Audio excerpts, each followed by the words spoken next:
Alright, right off the bat, I am incredibly excited for this game. Like, holy crap, this looks amazing. It's an Alice in Wonderland type game, and it just looks amazing. So I'm gonna play it. Down the rabbit hole.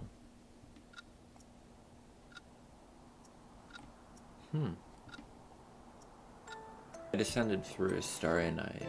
My long blonde hair and red cape flew wildly as I looked to the ground below me with my blue eyes. Falling, falling, falling. I was falling. Down this rabbit hole with no start nor end, I was falling. Where had I gone? Where could I go? As if I were forgetting something very important, I fell down, down, and down, through a sparkling, shining darkness, too bright to be dark, too dark to be bright. I must have been chasing after someone or something. I held just one certainty. I was Alice. Alice was me. Now then, just how long was I supposed to keep falling?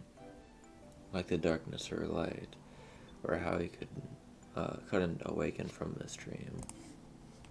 But even now, you were just falling, falling, falling.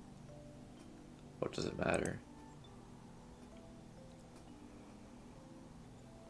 With a thump thump, I came upon soft grass and the fall was over. Not a bit hurt, I forced myself to my feet.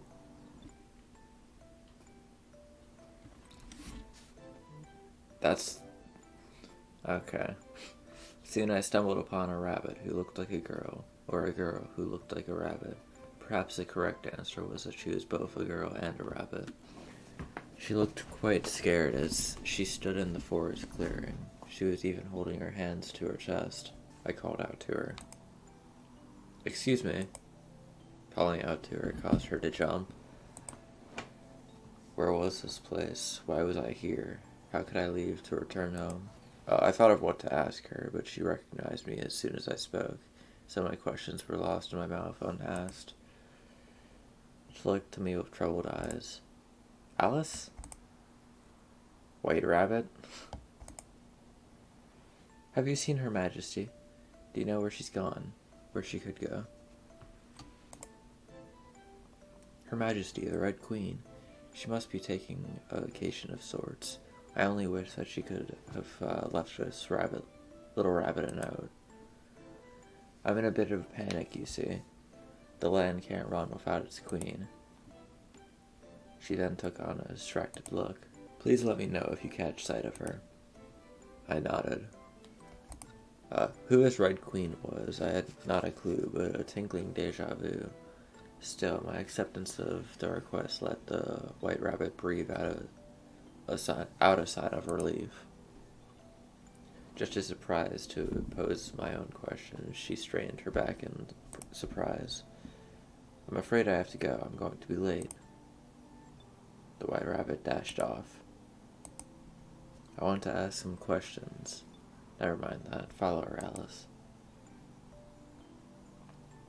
Although I chased after her with only a moment's pause, when I turned a corner, she was nowhere to be seen. Tailing the rabbit, I barely dashed a few paces. I hadn't realized such a place was so close by. Rather, I hadn't realized I had run this far. I spotted a white-haired girl in the garden. To amend my previous thoughts, wouldn't it be right to say that I rather also appreciated a pretty person? Her expression was quite distant and calm. I noticed bandages wrapped upon her hand. Frivolous thoughts flew from my mind as our eyes met. Her gaze seemed to beckon me over, so over I went to speak with her. She opened her mouth to speak. "Are you enjoying the garden?" "The garden is beautiful." "The gardener will be happy to hear that from you. However, if you have come here now, you should be searching for something. We should first introduce ourselves." She gave me a sad smile. "I am the White Queen. Here, that should be good as a name." "Your Majesty, my name is Alice." She frowned. "Don't stand on ceremony, Alice. I'm not someone you need to speak with particularly respectfully. Welcome to my garden in Wonderland. That sad smile returned to her face. Wonderland, I tasted the word on my tongue. I can't remember why or how I'm here. Not this garden, but Wonderland. Once again, she frowned. I was falling, and I couldn't remember why I was falling. I was simply falling until I fell no more. I'm sure I've forgotten something very important. That pained smile returned. You needn't force yourself to remember. Some things are better left forgotten. Perhaps it was fated for you to come here. Perhaps something is missing that you must find. This world must appear like a place of dreams. You should find the Red Queen. The missing queen whom the White Rabbit mentioned was the Red Queen. Then came a troubled look. I waited for the White Queen to continue. She hesitated to speak of the Red Queen as if the elusive royal would appear like a ghost behind her as she spoke. I tried to imagine what sort of person the Red Queen was. She'll let you return to your own reality when you meet her. You should be able to find all of the answers you are seeking for.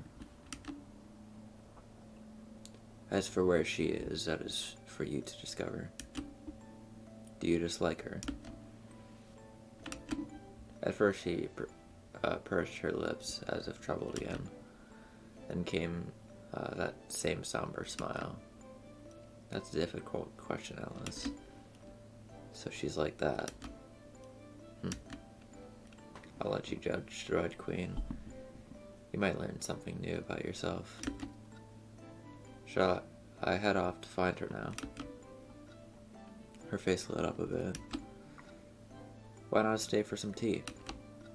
Of course, I'd love to, but it's not quite afternoon tea time yet. She smiled, this time much happier. How do I do that?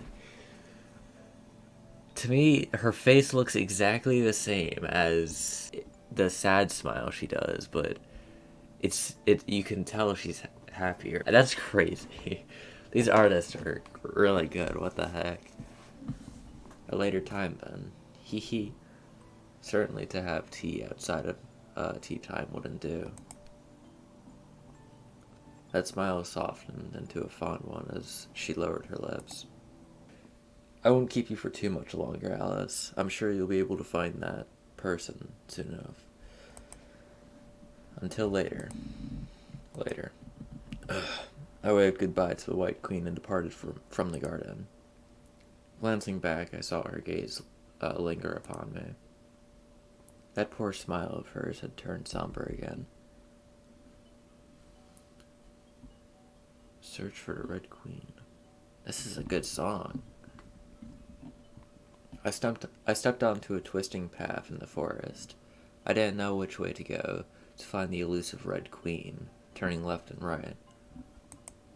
To find the Queen, I felt to seek a castle. However, the rabbit said that the Queen was missing, so unless the rabbit had also forgotten something very important, the Queen shouldn't have been at the castle. The Red Queen, she seemed like a troubling person. The way the White Queen's face froze, tongue stuttering along, at the topic of the Red Queen made me wonder, was the latter queen a tyrant or a fool? Soon I heard the chatter of a girl a few trees away. Seeing not much civilization here in the forest, I followed the voice of the girl. Although she was chatting, I heard her voice alone. Oh, it's the Mad Hatter. Oh, I really like her eyes. What the heck? Hello there, Alice. What did you come here for? Her chatter ceased. Her mismatched eyes pierced through me in its place. I noticed a little fang in her mouth as she opened it. There's no room here at the table, so don't take a seat. No room, no room. There's plenty of room, Hatter. Her smile shrunk a bit. To make my point, I took a seat in a large armchair across from the Hatter. The chair stunk of flowers as if to clear away the shadow of an unpleasant previous sitter. I sank back into it comfortably. Then I kept sinking, before I jolted back up with a shallow gasp. Three's plenty in a crowd. That's rude of you to say, Alice. Not very civil of you to sit down without being invited either.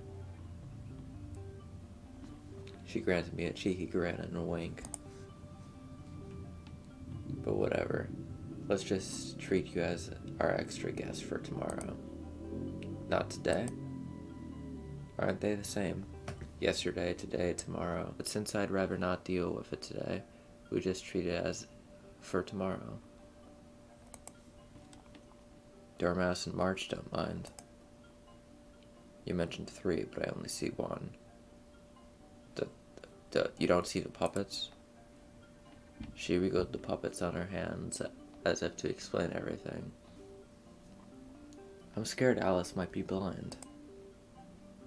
Her mad smile became a mad grin once more. That's a side effect of being Alice. Don't worry. It's just a side effect of being Alice. What? She sneered. This is something else. The pitch of her voice warped. Don't mind their comments. She is a dormouse and he, March Hare. She paused as if waiting for me to greet the animal puppets. I waited. She waited. Her smile did not falter. In fact, it only widened in anticipation. I was her guest for tomorrow, so a polite guest I decided to be. Well, hello there. Her smile became ordinary again. I was scared she was deaf as well. Hello there, Alice. It seemed whenever she made the puppets talk, she often took on a more neutral expression and kept her mouth closed like a ventriloquist. What were we talking about before? A riddle? Maybe it was this one. Why is a raven like a writing desk? Do you have an answer to that riddle? You're no fun, Alice. Relax and have some wine. There is no wine. You were invited for some tea tomorrow, Alice. It's the obligation of the host to offer a guest a drink at tea time. Maybe she was an alcoholic. Maybe. Hatter, I can't in good faith call this time of day tea time, nor can I call alcohol tea. Details. Add some butter. It'll be tea time eventually, so it's tea time now. We're having tea, so it might as well be tea time, don't you think? What did you come here for anyways? I'm searching for the Red Queen. Her brow contorted. She took a sip of tea. Puppets sat down for just that moment, dumping the tea away and rinsing in the cup. She poured herself another drink. Her mismatched eyes narrowed. Oh, her. And then popped back up again. Oh.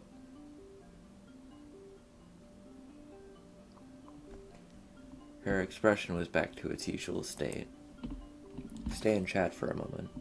I'll help you with a little something regarding Her Majesty. The Hatter poured me a cup of tea and slid over a plate of sandwiches. I took a taste, finding Earl Grey. Is it tomorrow already? Black tea. Know what? I'm gonna do it. I'm gonna get myself some black tea. I'll be right back.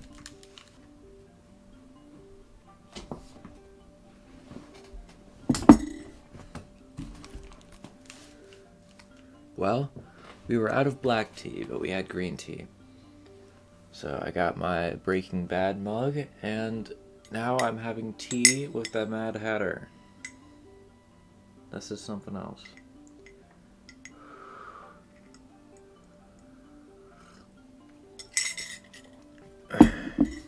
Oh. I sipped some more, enjoying the citrusy flavor of this black tea. Today is tomorrow for yesterday, don't you think? More true words have never been spoken. Unless she doesn't think, that would have been rude for you to ask. She's just normal. Orthogonal. What? I'm certainly sitting up quite straight. But regarding the Red Queen, do you have some news about her? I'd say I have some business with her instead. Something to do with meat and flesh. Aren't you Hatter? She grinned widely. Yes. Not a butcher. Unless your meat is made out of a hat. What? I took a bite of a sandwich filled with ambiguous color. A milky sweetness melted in my mouth. I tasted some sort of fruit inside. Maybe it was mango, kiwi, or strawberry. Satisfied with the pleasant sweetness, I took another sip of tea. This tea and these sandwiches are delicious. Thank you, Alice. You made them. Compliments to you, then. The Hatter grinned with a wink. Wow, such flattery. Since you've put me in a good mood, I guess we can go ahead with Her Majesty's matter. She smiled as if laughing. In fact, she's been sitting here with us the whole time. I sat up in even straighter in confusion. Glancing around, I saw no queens in sight, not a human nor animal besides the two of us. Yeah, so it's either her or it's me, which are the two things I've been thinking. The Hatter rolled a chair over and pulled a cloth off from over the chair's holding. Ta-da! Oh, is she in a cage? Nausea ran up my spine. On the chair sat a chunk of meat, dressed up in tattered human clothes. Still dripping red, the flesh seemed to ripple, undulating. Was it rotting, or was it still alive? My head spun as I squinted at the thing. This thing resembled a human torso, with half a neck and half chopped off limbs, dolled up with what could have been fancy clothes. This was surely human flesh. Well, that took an unexpected turn. You know, I should have seen that coming, considering it literally had like 12 warnings at the beginning of the game. I should have seen this, but I just assumed it was like a mystery type thing. No, it's much more than just mystery. It's really dark. I sensed an odd familiarity to the torso, but also felt as if I was looking at it from an incorrect angle. This was the torso of a regal woman. This was raw human flesh. This is the Red Queen. But Hatter's eyes narrowed again, brows furrowed, but still smiling. An inappropriate question flitted across my mind. Could we consider it as sitting if it doesn't have any legs? I thought you said you weren't a butcher, Hatter. We definitely couldn't consider this a hat. Her expression returned to normal. I wondered if the Hatter wanted to make me sick. The Hatter gave a wide smile. Yes, I'm a Hatter. I closed my eyes and rubbed the bridge of my nose. Too distracted by the surprise, the feeling of my fingers almost felt like wet ground meat, even though I was sure that all my digits were still intact to my palm. That's cool. Let me take a sip of tea real quick. Ooh, it's still hot. Ah. The image lingered uncomfortably between my eyelids, not with disgust, but with another inexplicable emotion, a negative one for sure. I looked at the torso again, and it seemed so still. I'm afraid Her Majesty can't speak right now. She sneered. Ahaha, don't look like that, Alice. The Hatter didn't dismember Her Majesty. Yes, yes, Hatter is innocent. Since only the Hatter spoke up in defense of herself, I wasn't particularly inclined to believe her. But whether or not she did kill the Red Queen, the end result sat before me. What should I do now? I murmured my uncertainty at this dead end aloud. She smiled as if nothing was wrong. What do you mean? All you have to do is find all the other pieces. If you have anything you need Her Majesty for, all you need to do is put her back together. You know, that might actually work, considering this is Wonderland. Have you forgotten, Alice? That sounded mad. So mad I wanted to laugh. This is Wonderland, after all. Yeah. All I needed to do was find the pieces. No. That wouldn't be fair, don't you think?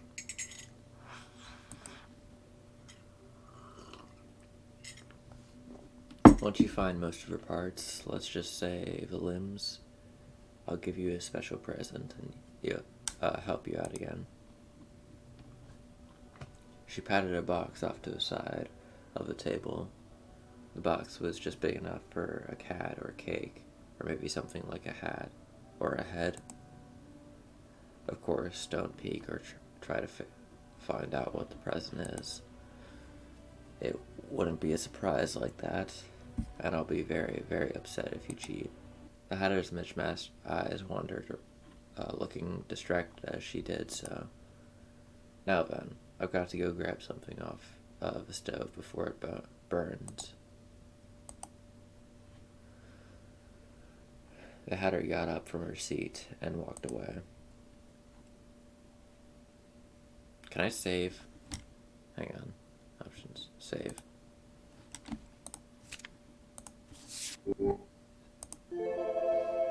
I tiptoed over to the other side of the table and surveyed what was around. I cracked open a small gap so that nothing could come flying out. Nothing escaped from the box. Instead, I heard a strange, strangled noise from whatever lied inside, a gurgling, a drowning voice that caused chills to settle on the back of my neck. In one go, I took off the lid of the box. Yeah, it's the head, okay. Inside it was a head, a bloodied head. The head seemed so familiar, but I couldn't quite make out the face, as if the box had been jostled. I'm pretty sure I could show that, right? Do I risk it, or do I just... Yeah, it's fine, it's fine. Spinning, the world was spinning. A sharp pain burst through my temple, and I rested a palm on my head to stop a growing, pulsating headache in my skull. I reached out, shaking hand to adjust the head in the box. Step, step, step. Footsteps interrupted me. Oh. I thought I only just said not to peek, Alice. The Hatter brandished a hammer in her hand, the head and face glowing red as if it had been left on the stove. Cheaters get what cheaters deserve. I backed up, crashing into the table, nearly tripping on my own cloak. She raised her arm with the hammer in hand and... crack. Dead end. Death 1. Oh, we're counting deaths. Hopefully that doesn't mean anything. Okay. Okay, well, I'm gonna end it there. So I'll see you in the next one. Bye.